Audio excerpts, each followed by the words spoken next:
কোনো ক্ষতির সম্মুখীন হবে না।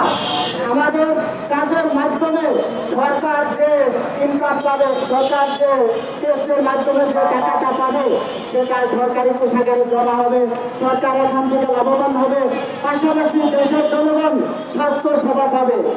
এখন বর্তমানে কি হয়, ডাক্তার রুগী দেখার পর টেস্ট রেখে পাঠিয়ে যায় প্যাথোলজিতে। আমাদের জনবল সম্পদ থাকার কারণে সে সরকারি প্যাথোলজিগুলোতে টেস্ট করতে পারে না, রেডিওলজিতে এক্সরে করতে পারে না, ডেন্টালের রাতে ডাক্তার এবং প্যাথোলজিতে সেই টেস্ট হয় না। দেখা যায় লোক সংকটের কারণে সে টেস্টগুলো বাহিরে ক্লিনিকে চলে যায়। অত্যন্ত পরিতাপের বিষয়। যদি আজকে WHO ফর্মুলার ফলো করা হতো 1:3:3:5, তাহলে সরকার সেখানে আমাদের মেডিকেল টেকনোলজিস্ট পোস্ট মাত্র 8,000 সামথিং, কর্মক্ষেত্রে আছে 5,000 সামথিং। এটা বলা অত্যন্ত পরিতাপের বিষয়। যারা পার্সেন্টেজ অনুসারে সেটা অত্যন্ত নগণ্য 0.00%।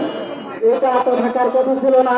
কথা ছিল আমাদের যে অধিকার, আমরা যে WHO ফর্মুলা, যেখানে ডাক্তারের সংখ্যা 86,000 সামথিং, নার্সের সংখ্যা প্রায় 70-75,000, সেখানে মেডিকেল টেকনোলজিস্টের সংখ্যা যদি ন্যূনতম 1 লক্ষ থাকতো, তাহলেও আমরা বলতে পারতাম যে আমাদের সংখ্যাটা কিছুটা পূরণ হয়েছে।